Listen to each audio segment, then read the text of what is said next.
दोस्तों, एक ऐसा वाकया जिसे सुनकर सबके रोंगटे खड़े हो जाएंगे। एक गांव में एक बेवा गरीब माँ की 4 बेटियां बिन शादी के पेट से कैसे हो गईं? बच्चे के बाप कौन है? ये वाकया सारे गांव वालों को हिलाकर रख दिया। कैसे एक ही घर के 4 जवान बेटियां हामिला कैसे हो गईं? ये दिल दहला देने वाला वाकया जरूर सुने। वीडियो को एक लाइक, चैनल को सब्सक्राइब जरूर करें। दोस्तों, एक बेवा औरत थी जिसके साथ खूबसूरत बेटियां थीं।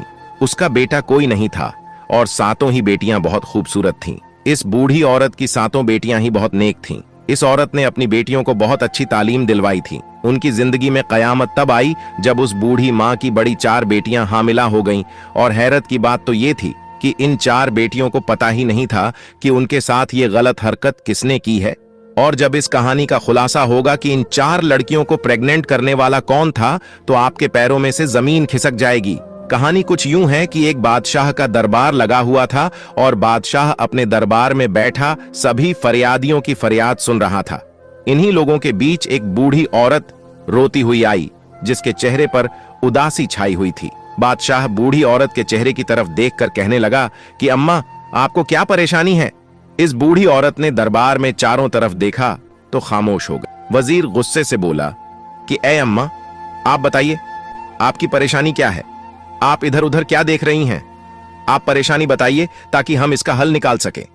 बूढ़ी औरत बादशाह से रोकर कहने लगी कि बादशाह सलामत, मेरा जो मसला है मैं वो सबके रहते हुए सबके सामने नहीं बता सकती। मैं सिर्फ आपको अकेले को ही बताऊंगी, क्योंकि मैं बेवा औरत हूं। मेरा कोई बेटा नहीं है और मैं अपनी 7 बेटियों के साथ अकेली रहती हूं। अगर मैं अपनी परेशानी सबके सामने आपको बताती हूं तो मुझे डर है कि मेरी बेटियों को कल को कोई मसला ना हो जाए, कोई आधी रात को मेरे घर ना घुस आए। इसलिए मैं आपको अपनी परेशानी अकेले में बताना चाहती हूं। वो बादशाह काफी परेशान होकर सोचने लगा कि यहां इतने बड़े बड़े मसले लेकर लोग आए हैं और उन्होंने सबके सामने बताया है। आखिर इस औरत का ऐसा क्या मसला है कि ये औरत सबके सामने क्यों नहीं बताना चाहती? बादशाह बोला कि आप अपनी परेशानी मुझे बताइए। ये सारे आदमी मेरे भरोसे के आदमी हैं, आपको कोई भी नुकसान नहीं पहुंचाएगा। वो दुखी बूढ़ी औरत रोकर बोली कि नहीं बादशाह, सलामत नहीं, मैं आपको अकेले ही वो बात बताऊंगी। तो बादशाह उठ खड़ा होता है और कहता है कि इस औरत को मेरे कमरे में लेकर आओ ताकि ये बात मुझे अपनी बता सके। अब 2 सिपाही उस बूढ़ी औरत को बादशाह के कमरे में ले जाते हैं। बूढ़ी औरत जब अंदर आती है तो बादशाह उसे कहता है कि ए अम्मा, अब बताइए कि आपकी क्या परेशानी है। वो बूढ़ी औरत बादशाह के कदमों में गिरकर रोने लग जाती है। बादशाह कहता है कि अम्मा, आप मुझे बताइए कि आखिर बात क्या है।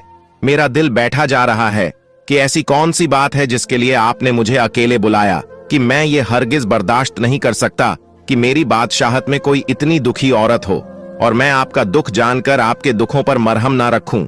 ऐसा हो ही नहीं सकता। आप मुझे अपना दुख बताइए। वो बूढ़ी औरत रो कर कहने लगी, बादशाह सलामत, मैं एक बेवा औरत हूं। मेरे शौहर को वफात पाए अरसा गुजर चुका है और मेरा कोई बेटा नहीं है। मेरी 7 बेटियां हैं। मैं लोगों के अमीर घरों में जाकर बर्तन धोती हूँ, उनके कपड़े धोती हूँ और उनके घरों में काम करती हूँ। और इन अमीर घरों से जो बचा हुआ खाना मिलता है, जो मुझे मेहनत मजदूरी के पैसे मिलते हैं, उसी में से मैं अपना घर चलाती हूँ और उसी से अपना घर चलाकर अल्लाह ताला का शुक्र अदा करती हूँ। मैंने कभी किसी से कोई शिकवा नहीं किया कि मैं ऐसी गुर्बत की जिंदगी जी रही हूँ।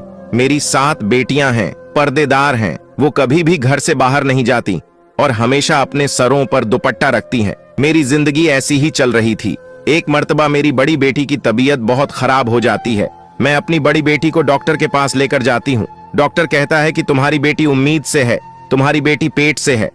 ये बात सुनकर मेरे पैरों से जमीन खिसक जाती है कि मेरी बड़ी बेटी की तो शादी भी नहीं हुई, तो ये हामिला कैसे हो गई। मैं जब अपनी बेटी को घर लेकर आई तो उसे मारने पीटने लगी कि बताओ किसके साथ तुमने ये मुंह काला किया है और ये बच्चा किसका है। जब मैंने अपनी बेटी को काफी मारा तो मेरी बड़ी बेटी रोने लगी और मेरे आगे हाथ जोड़ने लगी कि ए अम्मा, मैं नहीं जानती कि ये बच्चा किसका है। ए मेरी प्यारी अम्मा, मुझ पर यकीन करो, मैंने कभी किसी के साथ बात तक नहीं की। मैं कभी घर से अकेली बाहर नहीं गई। मैंने कभी किसी के साथ आंख नहीं मिलाई। ऐ मेरी अम्मा, मुझे नहीं पता कि ये बच्चा मेरे पेट में कैसे आया है।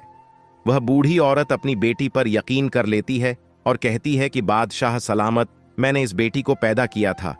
मुझे पता चल चुका था कि मेरी बेटी झूठ नहीं बोल रही, और उसके कुछ दिनों बाद तो मुझे पक्का यकीन हो गया था कि मेरी बेटी झूठ नहीं कह रही। वह बूढ़ी औरत बादशाह को वाकिया सुनाते हुए रोने लगी कि बादशाह सलामत, हमने इस बात पर सब्र कर लिया। फिर मेरी बड़ी बेटी ने 9 माह बाद एक बेटे को जन्म दिया और हमने मारे मजबूर के इस बच्चे की परवरिश करनी शुरू कर दी। इसके 2-3 माह बाद मेरी छोटी बेटी हामिला हो गई। जब मैंने उसको डॉक्टर के पास लेकर जाकर दिखाया तो डॉक्टर ने कहा कि आपकी बेटी ये भी पेट से है। और डॉक्टर की ये बात सुनकर मेरे दिल को दूसरा झटका लगा। मैं सोचने लगी कि मेरी बेटियों के साथ ये सब कौन कर रहा है। हमारे घर पर भी कोई नहीं आता है और मेरी बेटियां बाहर भी नहीं जाती हैं। मैंने अपना वाकया अल्लाह पर छोड़ दिया कि ऐ अल्लाह, मुझे इस बात का पता चल जाए कि मेरी बेटियों के साथ यह गंदी हरकत कौन कर रहा है। मेरी दूसरी बेटी ने भी एक बच्चे को पैदा किया। उसके बाद मेरी तीसरी बेटी उम्मीद से हो गई और फिर मेरी चौथी बेटी जो 14 साल की थी वो पेट से हो गई। मैं तो लुट गई, बर्बाद हो गई। मुझे तो कुछ नहीं पता चल रहा कि मेरे घर पर यह क्या हो रहा है। इस दुखी मां का ये वाकया सुनकर राजा हक्का बक्का हो जाता है कि ये कैसा वाकया सुना रही है। बूढ़ी औरत अपनी कहानी सुनाकर बादशाह के पांव पकड़ लेती है कि ऐ बादशाह सलामत, मुझे इंसाफ चाहिए।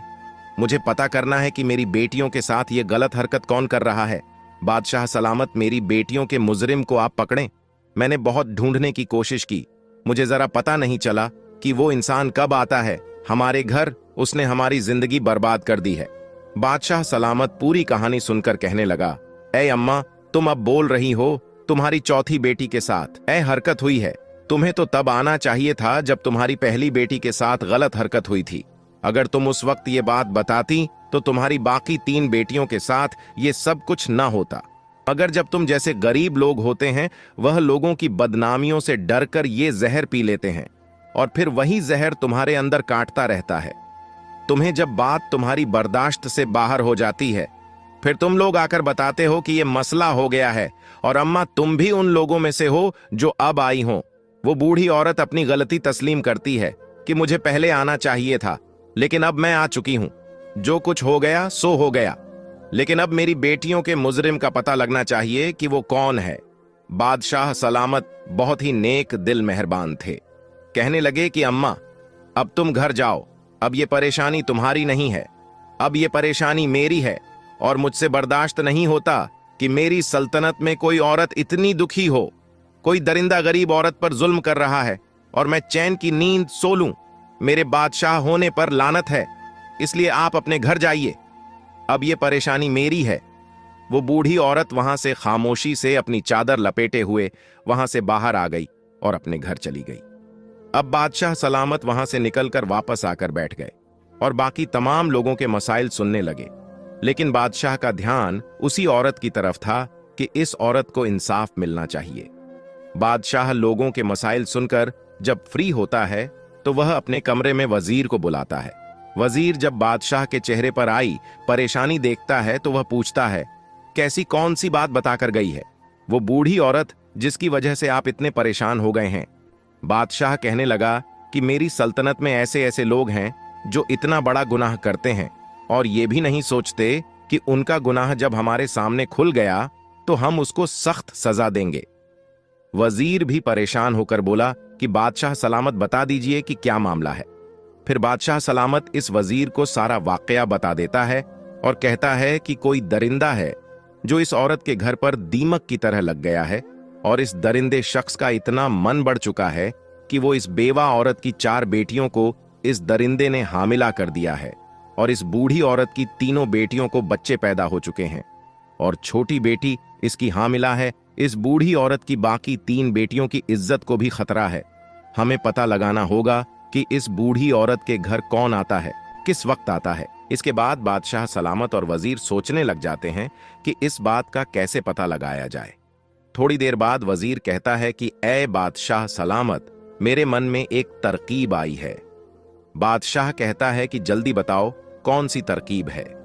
वजीर कहता है कि ऐ बादशाह सलामत, दीवारों के भी कान होते हैं, इसीलिए मैं आपके कान में ये बात बताऊंगा तो वजीर बादशाह सलामत के कान में कुछ कह देता है, यानी कोई तरकीब बताता है जो बादशाह सलामत को भी पसंद आ जाती है। इसके बाद वो वजीर एक बकरी लेकर इस बूढ़ी औरत के घर पर चला जाता है। रात के तकरीबन 9 बज रहे होते हैं। वजीर इस बूढ़ी औरत के घर चला आता है। बूढ़ी औरत वजीर को देखकर कहती है कि ऐ वजीर, आप इस वक्त मेरे घर पर क्या कर रहे हैं? वजीर बोला कि जो परेशानी आप बादशाह सलामत को बताकर आई हैं, इस बात से बादशाह सलामत बहुत ही परेशान है। बोली कि आपके हाथ में ये जो बकरी है, आप इसका क्या करोगे?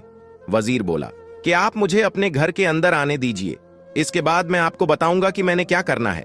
अंदर आकर वजीर बूढ़ी औरत से कहने लगा कि आज हम इस बकरी का चारा बनाकर इस दरिंदे को खिलाएंगे। बस तुम लोग कुछ भी मत बोलना और चुप करके देखती रहना कि वो दरिंदा कैसे पकड़ा जाएगा।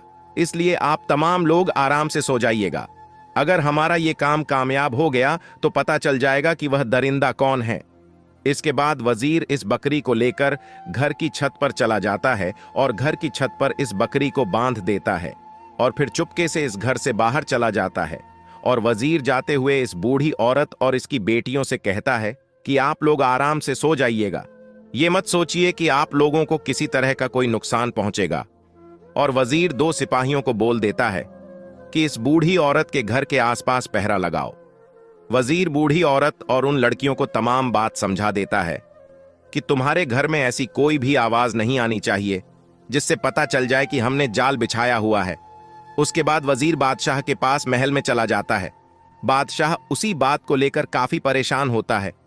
बादशाह वजीर से कहता है कि ऐ वजीर, तुमने इस बकरी को वैसे ही पहुंचा दिया है जैसे हम चाहते थे। तो वजीर बोला कि जी बादशाह सलामत, मैंने इस बकरी को वहीं पर बांध दिया है और अपने मकसद के मुताबिक मैं सारा काम कराया हूं। वजीर कहने लगा कि ऐ बादशाह सलामत, अब आप भी सो जाइए। बादशाह कहने लगा कि मैं कैसे सो सकता हूं, वो मजलूम औरतें हैं, उन पर जुल्म हो रहा है। मुझे ऐसे में नींद नहीं आएगी जब तक मैं इस जालिम शख्स को पकड़ के उसको सजा ना दे दूं। बहरहाल जब आधी रात का वक्त आता है तो उस बूढ़ी औरत के घर के आसपास एक साया सा लहराता है। वो शख्स घर की छत पर आता है और छत में से वह सहन में आ जाता है।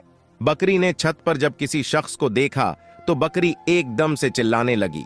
उस वक्त आधी रात का वक्त हो चुका था, हर तरफ सन्नाटा छाया हुआ था और आधी रात को बकरी की आवाज दूर दूर तक गूंज रही थी। जो सिपाही छुपकर पहरा दे रहे थे, उन लोगों को जब बकरी की आवाज सुनाई दी तो उन लोगों को पता चल गया कि घर में कोई दाखिल हो चुका है और मकसद यही था कि इस बकरी को छत पर बांधने का कि इस घर में जो कोई शख्स भी आएगा, बकरी उसको देखेगी और बोलने लगेंगी। बकरी की आवाज सुनकर सिपाही चौकन्ना हो जाएंगे। जब वो शख्स घर के कमरे में आया तो सिपाहियों को भी पता चल गया बकरी के बोलने से, और बाकी इन बुढ़िया औरत और उसकी बेटियों को भी पता चल गया कि बकरी बोल रही है। इसका मतलब है कि घर में कोई घुस आया है। वह भी चौकन्ने हो जाती है। बकरी की आवाज सुनकर सिपाहियों को भी पता चल जाता है और सिपाही घर के अंदर दाखिल हो जाते हैं। जब आने वाले शख्स ने घर में सबको जागते हुए देखा तो वो पीछे की तरफ भागने लग जाता है और पीछे से वो 2 सिपाही आकर उस आदमी को पकड़ लेते हैं। इस आदमी ने अपने चेहरे पर काला कपड़ा लपेटा हुआ था ताकि इस आदमी को कोई पहचान ना सके। जब इन सिपाहियों ने इस आदमी के चेहरे से कपड़ा हटाया तो वो बूढ़ी औरत और उसकी बेटियां हैरान हो गईं। बेटियों को लेकर आखिरकार सुबह हो गई। बादशाह का दरबार लगा हुआ था और वह आदमी घुटने टेक कर बादशाह के सामने बैठा हुआ था। इस आदमी के हाथों को हथकड़ियां लगी हुई थी। इस वक्त इस आदमी का चेहरा ढांपा हुआ वह बूढ़ी औरत और उसकी बाकी 7 बेटियां भी जाती हैं। बादशाह सलामत बाकी तमाम लोगों को बाहर भेज देते हैं। अब सिर्फ वो मुजरिम बादशाह सलामत और वजीर और बूढ़ी औरत और उसकी 7 बेटी वहां पर मौजूद थी। बादशाह सलामत उस शख्स से कहने लगा कि क्यों भाई, अब इतना तो बता दे कि तुझे मेरा खौफ नहीं रहा कि जब ये तुम्हारा मुजरिम पकड़ा जाएगा तो तुम्हारी सजा मौत से कम नहीं होगी। बादशाह सलामत इन सिपाहियों से कहता है कि इस आदमी के चेहरे से नकाब हटाया जाए ताकि मैं भी तो देखूं कि मेरी सल्तनत में इतनी हिम्मत किसकी हो गई है जो इस मजबूर बूढ़ी औरत की 4 बेटियों को हामिला कर दे। जब इसके चेहरे से नकाब हटता है तो वो बूढ़ी औरत करीब आकर उसके मुंह पर थूक है और कहती है कि ऐ दरिंदे इंसान, तुझे शर्म नहीं आई? मेरी बेटियां तेरी बेटियों के जैसी हैं, ये तेरी सगी भतीजी है। इनके साथ तुमने ऐसी गंदी हरकतें की है। जो चाचा होता है वह बाप के सामान होता है। तुझे शर्म नहीं आई अपनी सगी भतीजियों के साथ ऐसा करते हुए? भतीजी क्या बेटी क्या, ये तूने क्या जुर्म कर दिया है? बूढ़ी औरत अपने देवर के चेहरे पर थप्पड़ मारती है और बादशाह गुस्से से कहता है कि अगर कोई गैर होता तो हम समझते, तुम सगे चाचा हो, बाप की तरह हो। तुम्हें शर्म नहीं आई? तुम्हें गैरत नहीं आई? अरे चाचा क्या बाप, क्या उनके बाप इस दुनिया में नहीं थे? और चाचा की जिम्मेदारी थी कि अपनी भतीजियों का ख्याल करता, उनके रिश्तों की फिक्र करता, और तुम चाचा ही डाकू बने रहे। इसके बाद भी वह शख्स कहने लगा कि ए बादशाह सलामत, मैं इन लड़कियों का चचा हूं, यह हमारे घर का मामला है, आप हमारे घर के मामले से दूर रहें। बादशाह सलामत अपनी तलवार निकालकर उसके सर के ऊपर रख देता है और कहता है कि सच सच बताओ, तुमने ऐसा क्यों किया? तब उस शख्स के चेहरे पर खौफ आता है और वो बताता है कि ए बादशाह, हम दो भाई थे, मेरा भाई मुझसे बड़ा था, मेरे भाई की तो शादी हो गई, उस वक्त मेरी शादी नहीं हुई थी। मेरा बड़ा भाई मुझसे बहुत मोहब्बत करता था, मेरी बहुत फिक्र करता था, क्योंकि मैं उसका छोटा भाई था। लेकिन जब मेरे बड़े भाई की शादी हुई, उसकी बेटियां हुई, उसके सर पर तमाम जिम्मेदारी आ पड़ी, तो मेरे भाई का ध्यान मुझ में से कम हो गया और अपने घर वालों पर ज्यादा हो गया, और तब मेरे भाई का ध्यान मुझ में से हटने लगा और अब वह सारा ध्यान अपनी बीवी और बेटियों पर देता था। मेरे दिल में मेरे भाई के लिए नफरत पैदा होती गई कि मेरा भाई ऐसा क्यों करता है, और भाई से नफरत करने के नतीजे में मैं अपनी भाभी और भतीजी से भी नफरत करने लगा। इसके बाद मेरा भाई वफात पा गया। जब मेरे बड़े भाई की बेटी बड़ी जवान हुई तो वह बहुत ही खूबसूरत थी। मेरा दिल इस पर आने लगा। मेरी नीयत जब खराब होने लगी तो मैंने अपनी भाभी से कहा कि आप अपनी बड़ी बेटी की शादी कर दें, लेकिन भाभी ने मेरी बात ना सुनी। मेरी भतीजी जवान थी, उनकी शादियां नहीं हो रही थी, खूबसूरत भी थी। जब मैं अपनी भतीजियों को देखता था तो मेरे दिल में गंदगी पैदा हो जाती थी। मेरा दिल मुझे मजबूर करता था कि मेरी खूबसूरत भतीजी है, ये बाहर जाएंगी, इनकी शादियां होंगी, तो मैं खुद ही उनके साथ ये गलत हरकत कर लूं। इसके बाद मेरे दिल में शैतान पैदा हो गया। मैं एक हकीम के पास गया और उसे कहा कि मुझे कोई ऐसी जड़ी बूटियां दो जिससे सूंघने के बाद तमाम लोग सो जाएं और सो जाने के बाद कोई भी हरकत ना कर सके। बस इसी तरह ही तब से ही मैं वो जड़ी बूटियां लेकर घर की छत की तरफ से सहन में आ जाता और भाभी भी और उसकी बेटियों को वो जड़ी बूटियां सूंघा देता। उनको सूंघने से वो 4-5 घंटों के लिए बेहोश हो जाती थी और जिसके साथ मैंने बदकारी करनी होती थी उसके साथ बदकारी कर लेता था और फिर उसको इसी हाँ में छोड़ देता था, जैसे उसको पता ही ना चले। उसको वैसे कपड़े पहना देता और फिर मैं घर वापस आ जाता, और जब मेरी भतीजी सुबह उठती थी तो उनको मालूम भी नहीं होता था कि उनके साथ क्या हुआ है। और यही काम मैं कई सालों से कर रहा था। लेकिन अगर मैं इस वक्त छत पर बकरी को देखकर समझ जाता कि ये बकरी मुझे चारा बनाने के लिए बांधी गई है तो मैं वापस चला जाता। मैंने सोचा कि मेरी भाभी ने दूध लेने के लिए ये बकरी खरीदी है और छत पर बांध रखी है। मैंने इस वक्त बकरी की तरफ ध्यान ही नहीं दिया, मेरा ध्यान तो बदकारी की तरफ था। इसके बाद जब वह शख्स अपना सारा गुनाह मान लेता है, अपना जुर्म तस्लीम कर लेता है, तो बादशाह सलामत वजीर को इशारा करता है। वजीर अपनी तलवार निकालकर उस शख्स का सर उसके धड़ से अलग कर देता है, जिसके बाद उसका जिस्म थोड़ी देर के लिए तड़पता है और फिर सजा के तौर पर ठंडा हो जाता है। इस तरह दरिंदे शख्स को इस जालिम चाचा को सजा मिल जाती है। फिर बादशाह सलामत इस बूढ़ी औरत की तरफ देखकर कहता है कि ए अम्मा, अगर आप मुझे बता देती तो आपकी बाकी 3 बेटियों को यह दुख ना झेलना पड़ता। लेकिन मेरा आपसे वादा है कि आपकी इन 4 बेटियों को वो खुशियां मैं दिलवाऊंगा जिनकी यह हकदार है। फिर बादशाह सलामत अपने सिपाहियों में से 4 सिपाही जो बहुत ही समझदार सुलझे हुए होते हैं, उन 4 सिपाहियों से इन 4 लड़कियों की शादी करवा देता है और बहुत सारा माल और दौलत पैसा भी साथ देता है। इसके बाद वो बूढ़ी औरत रोकर बादशाह का शुक्रिया अदा करती है। बादशाह सलामत कहता है कि अब आप बेफिक्र हो जाएं, जब आपकी बाकी 3 बेटियां जवान हो जाएंगी तो आप मुझे बता दीजिएगा, मैं इनके लिए भी कोई अच्छा सा लड़का देखकर इनका रिश्ता करवा दूंगा।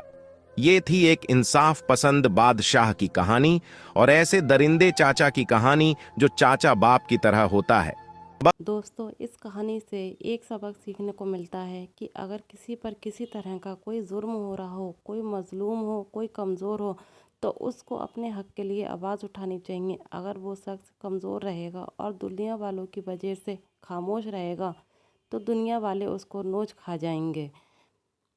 दोस्तों, इस वीडियो को आगे भी शेयर कीजिए तथा चैनल को सब्सक्राइब कीजिए। अल्लाह हाफिज़।